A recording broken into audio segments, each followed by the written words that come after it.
Me había olvidado de poner a grabar. Esto es terrible. Bueno, no importa. Daré la clase nuevamente. ¿Cuál es el problema de esto? Esto es terrible, ¿no? Bueno, ya está. Me nos dirán, por suerte todo esto ya en algún lado podremos pasárselos a los compañeros. Decía, la autoconciencia, partir de los afectos que uno padece y tratar de volverlos autoconscientes, autoteorizados, autoproblematizados.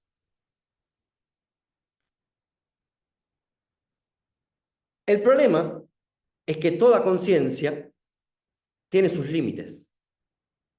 El problema es que el yo siento muchas veces está habitado por fuerzas inconscientes que la autoconciencia no alcanza a rascar.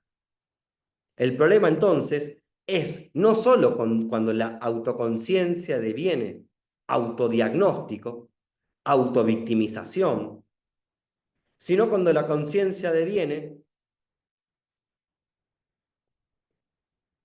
lo que yo llamaría un cierto sentimentalismo, un cierto realismo emocional, un cierto conciencialismo de los afectos.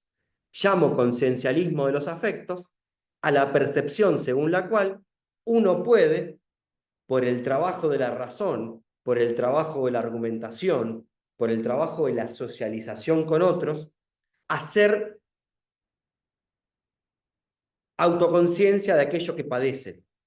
Y que decir yo siento esto que siento es condición necesaria y suficiente para dar cuenta de eso que se siente, de esos afectos que a uno lo atraviesan. Entonces diría que la autoconciencia tiene sus límites y esos límites son que los sujetos somos opacos para nosotros mismos, somos extraños respecto de nosotros y que el yo siento muchas veces no alcanza. ¿Se ve, no? ¿Dónde estoy yendo? Entonces, la teoría como la autoteoría, como forma teórica privilegiada para dar cuenta de la investigación filosófica y política de los propios síntomas, encuentra un límite justamente en el plano no consciente de nuestros afectos y síntomas.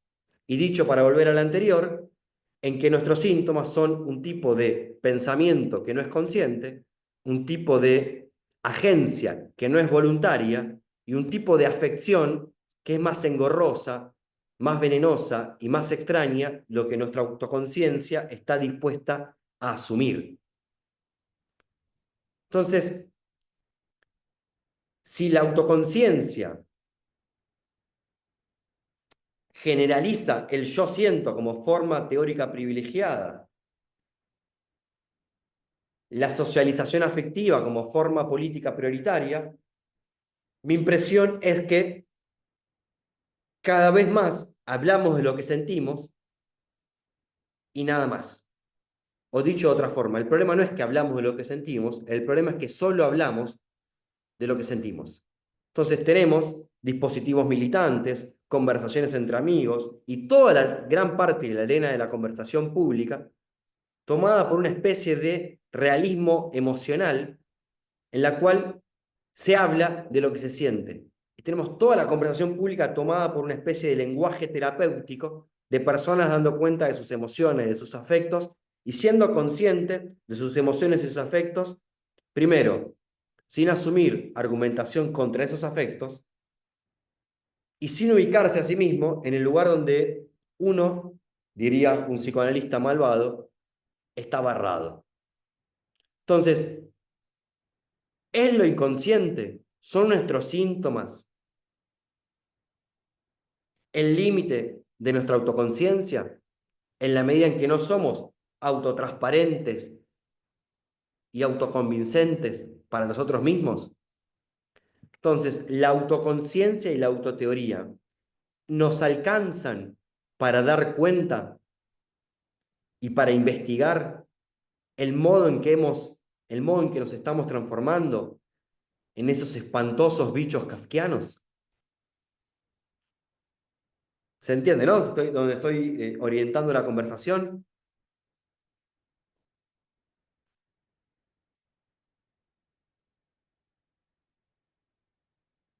Los escucho.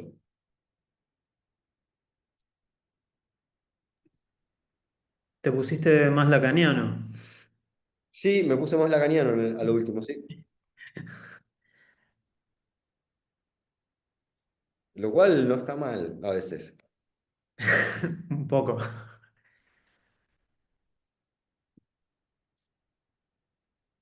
Rosicler decía que el sujeto es un nido de víboras, ¿no? Un nido de víboras.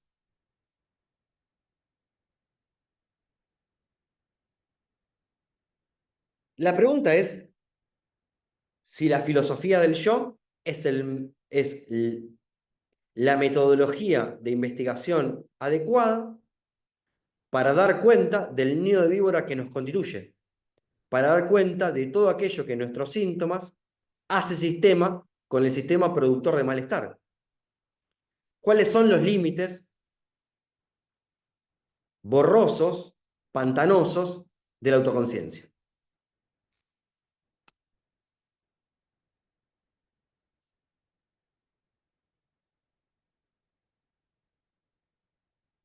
¿El resto tiene algo para añadir?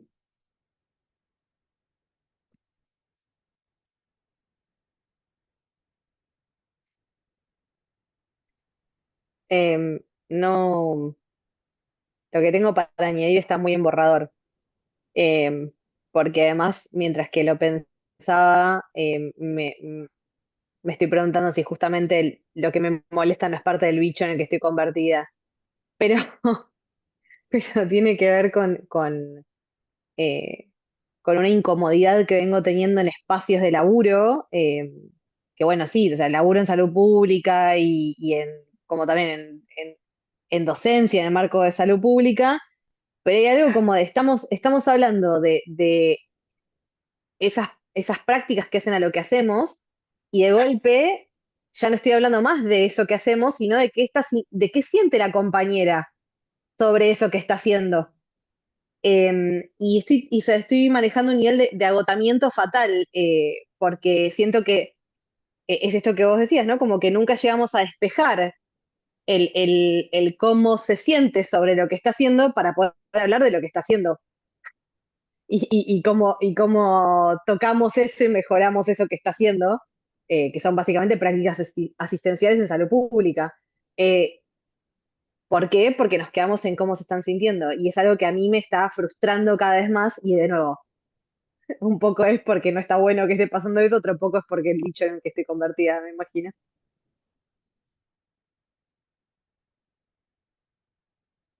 Sí. Entonces, yo voy a tirar ese hilo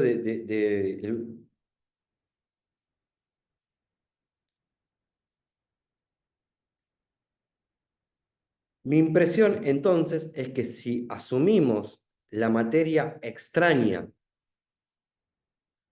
de atracción y de repulsión que constituye eso que llamamos nuestros síntomas, ciertas ficciones nos otorgan mejores imágenes, no solo metafóricas, de cómo funcionan nuestros síntomas. Entonces, para finalizar, quisiera poner algunos ejemplos de las películas que tienen en la filmografía del curso. Ustedes tienen 4 películas en la filmografía. Una es la película Possession, del año 1982. La otra es Videodrome, de Cronenberg. La otra es Estados Alterados. Y la otra es una película bastante de culto, famosa en ciertos sectores, que se llama La Cosa, de Carpenter, La Cosa. En las 4 películas tenemos estados alterados de la conciencia, o sea, sujetos que alucinan, sujetos que entran en alteraciones perceptivas, sensoriales, etc. Pero me interesa, para poner el primer ejemplo, detenerme en la película Possession. En la película Possession se trata de lo siguiente, si no la vieron, la invito a ver, es una película polaca. La película Possession es muy larga, tarda de 2 horas, entonces yo lo voy a resumir como si la estuviera resumiendo así nomás, ¿no? Como el programa te lo resumo así nomás de YouTube. Hay una pareja que tiene un hijo, una pareja de unos 40 años, perceptiblemente, ¿no? Que tienen un niño de unos 5 o 6 años, un guachín, un pibito. Comienza la película y la pareja no está conviviendo en el mismo territorio, en el mismo departamento, en el mismo hogar. Y la primera escena de la película nos muestra que el marido de la protagonista llega luego de haber participado en una misión, es un militar, ¿no? No importa qué misión, no importa qué guerra, etc. ¿Podría profundizar un poco más en...? Sí, ahí vamos a ver si con el ejemplo podemos... Me pide compañero si pueda profundizar un poco mejor en esta idea de sobre cómo mejores imágenes de funcionamiento sintomático. Lo que me interesa de esa película es que en determinado momento, insisto para que la vean, porque si no, no se va a comprender de ninguna manera el tipo de operación conceptual que me interesa y de imaginación, el marido empieza a percibir que su esposa tiene un amorío con otra persona, tiene un amante, se separan, él la pasa como el orto, ¿no? Entra en un proceso de duelo bastante doloroso, ella entra en un amorío con su amante, etcétera, etcétera, y empieza a tener comportamientos muy raros. Esta chica empieza a tener comportamientos muy esquivos, muy extraños, bastante terroríficos o siniestros. Y en determinado momento de la película, esta mujer la vemos que ingresa en un departamento de un edificio bastante abandonado, derruido, a las afueras de la ciudad, que no es ni visiblemente su hogar, ni visiblemente la casa de lo que en la película es el amante de esta chica. Entonces, el misterio es, o sea, debe tener otro amorío, otra familia, otro trabajo. ¿Qué será lo que le está pasando a esta mujer? La película nos muestra que en el interior de esa casa habita un alienígena con la cual ella tiene sexo y con la cual ella tiene sus más grandes placeres. O sea, visiblemente tiene unos placeres exuberantes, un sexo deslumbrante, y asimismo toda la escenografía que monta esa escena, esa casa, chorrea de sangre, es muy oscura, hay olores espantosos, etc. No solo esto, sino que en una de las escenas avanzada de la película, vemos como ese bicho, ese alienígena, con la cual ella tiene estas relaciones sexuales tan fuertes, tan intensas, y a su vez lo vemos cada vez más siendo un bicho realmente horrible, realmente espantoso. La película es Possession. Vemos una escena donde ella está en un subte, solitaria,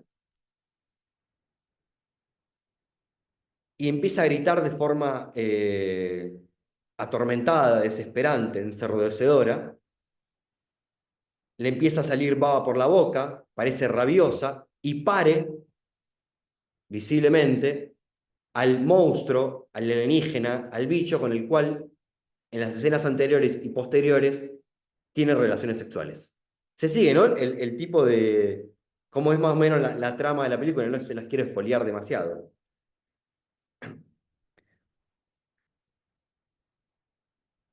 Obviamente que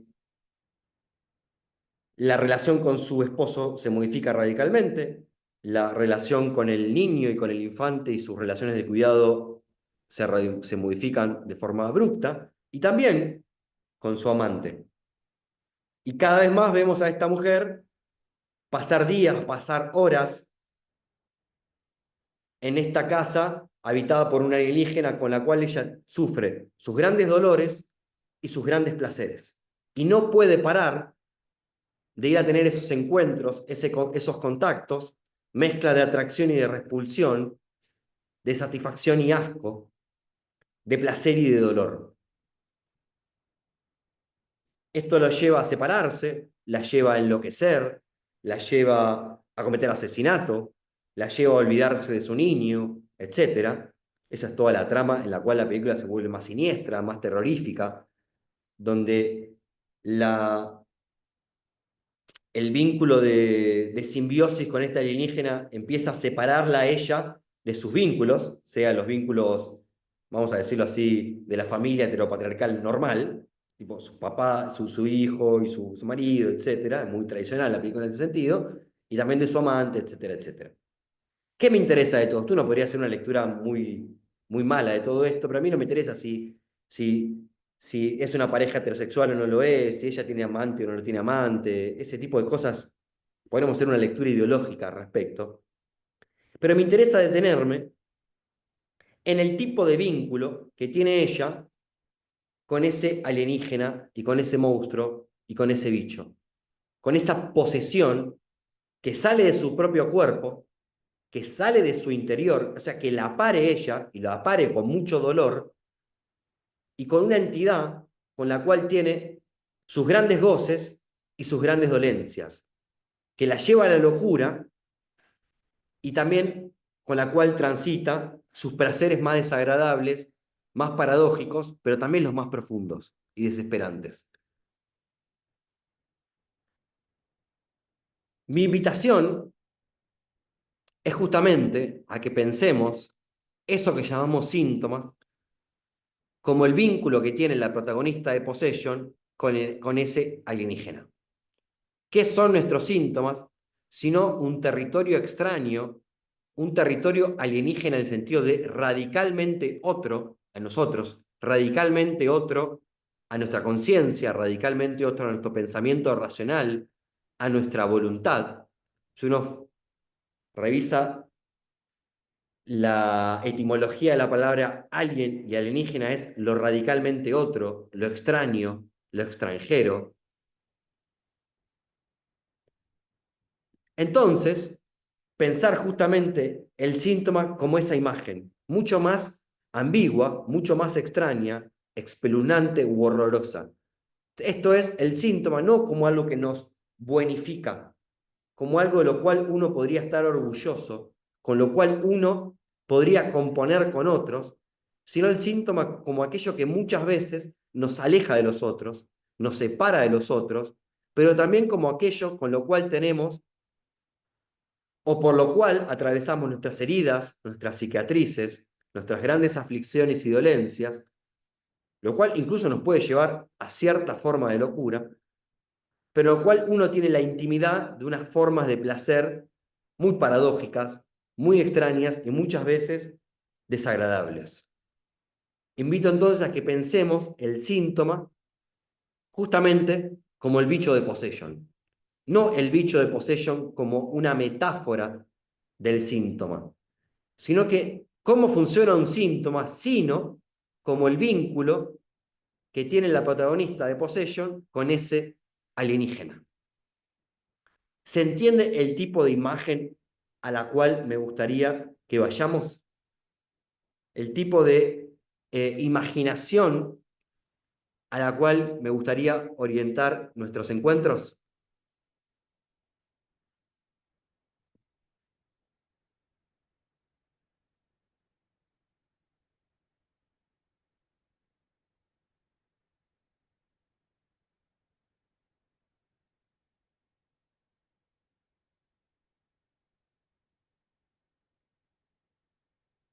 ¿Preguntas, dudas, objeciones, inquietudes, comentarios?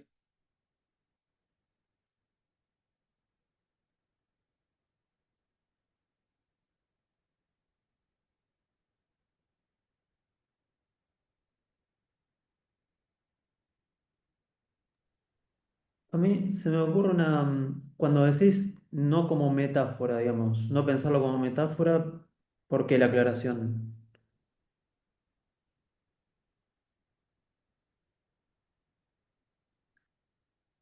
Porque una metáfora tiene el límite de que estamos hablando de esto para hablar de otra cosa. Y mi intención, mi invitación es que nos tomemos en serio la idea del síntoma como un tipo de funcionamiento no humano. No es que estamos haciendo crítica cultural.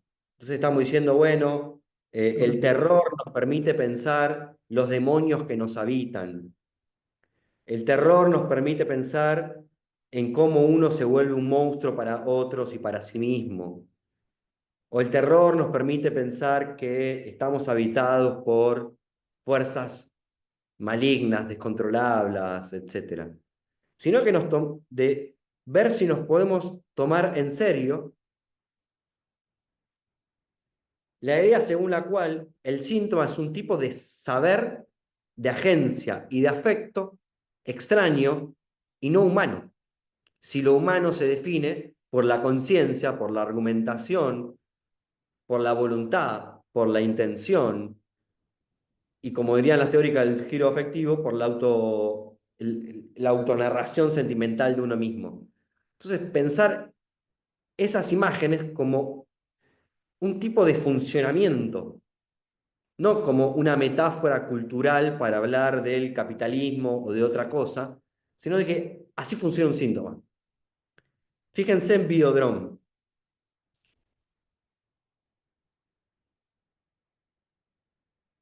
En Videodrome, la escena, si ustedes no quieren ver todas las películas, pongan Videodrome, el tráiler en Videodrome, y lo que más se conoce de la película Videodrome de Cronenberg es algo que a mí me interesa de forma radical, más allá de cualquier contexto de la película. En Videodrome de Cronenberg tenemos una persona que no importa las razones por las cuales, empieza a percibir que los objetos se mueven y cobran una especie de vida propia. Entonces, los objetos están libidinizados, los objetos están transformados, los objetos te hablan, los objetos te atraen, los objetos te llaman la atención, los objetos se te pegotean. Entonces el personaje de Don, por ejemplo, es capaz de abrir su cuerpo y meter adentro de su cuerpo un arma, o luego tiene una relación con la casetera, ¿no? Como antes diríamos cassette, hoy diríamos el celular, y el celular se mueve y empieza a respirar y empieza a emitir como unos quejidos, ¿no? Como si se quejara, como emitiera sonidos, empieza a respirar. Incluso hay ciertos objetos en Videodrome que se les arman como endijas, como si fueran vaginales o como endijas anales, etcétera. Uno podría tomarse eso como una metáfora para pensar, por ejemplo, en nuestras adicciones a las pantallas. Pero me parece que uno se lo puede tomar más en serio y decir que en todo síntoma los objetos se modifican de una manera tal que ya no son los mismos objetos. Los objetos de un anoréxico son objetos distintos que los objetos de un no anoréxico. O sea, en la anorexia, ciertos objetos están libidinizados de una forma, se mueven de cierto modo, que no se mueven de esa forma para otra persona. El espejo del anoréxico respira, el espejo del anoréxico se dobla, el espejo del anoréxico habla, el espejo del anoréxico produce rechazo y produce una atracción insoportable.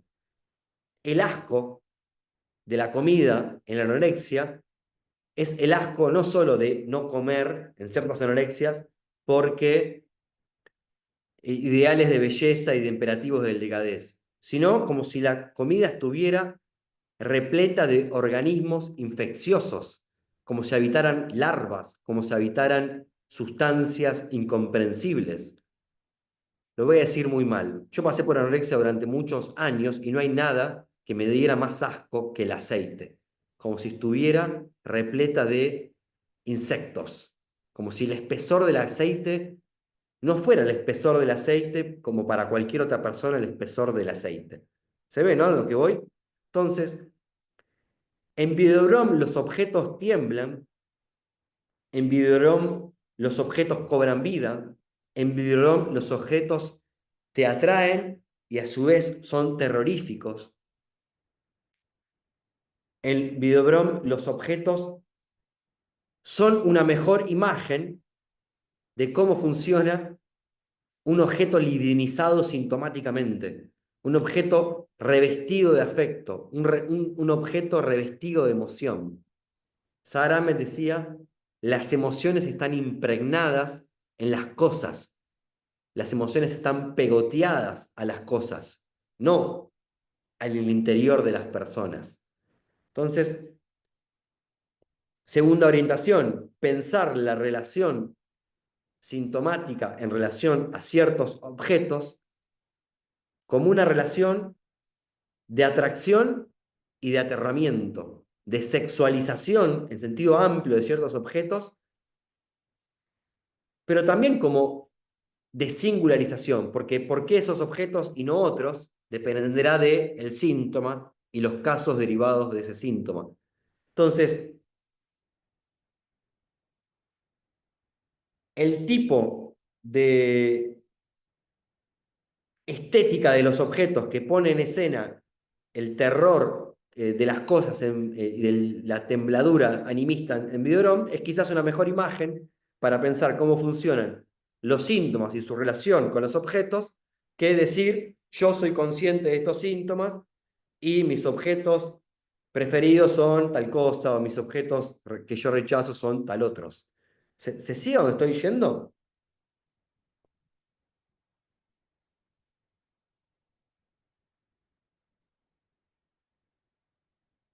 Entonces, y para esto para finalizar,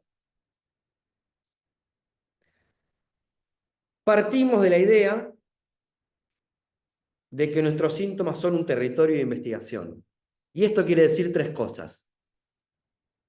Que son un tipo de saber, pero un saber no consciente, un saber no racional y un saber no argumental y explicativo, que son un tipo de agencia y un tipo de acción no voluntaria, no intencional, y un tipo de afecto, pero no un afecto consciente, sino un afecto inconsciente, íntimo e impersonal en el sentido justamente que señalábamos anteriormente, de que allí se elaboran dinámicas históricas que nos exceden.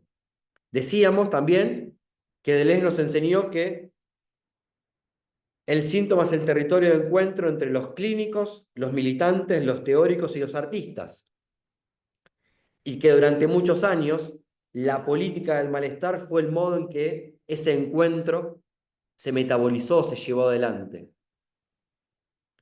También de que la política del malestar nos llevaba a pensar, de forma ingenua muchas veces, que el malestar es lo que une a las personas, lo que las moviliza, lo que las hace juntarse y darse fuerza para combatir opresiones, desigualdades, violencias, etc.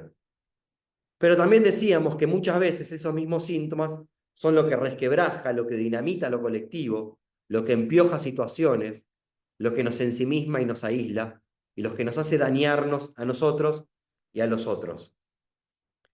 Eso nos llevó, a su vez, a considerar que esos síntomas son tanto lo que revela que estamos sobreadaptados a un mundo que nos daña, y a su mismo lo que nos muestra un margen de inadecuación, de no caber, de cojeo, de temblor emocional.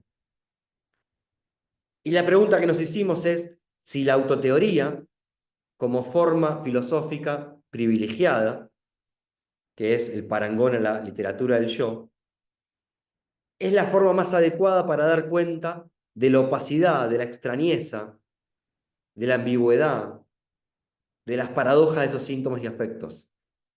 Y llegamos a que la autoconciencia tenía un límite que es justamente la conciencia.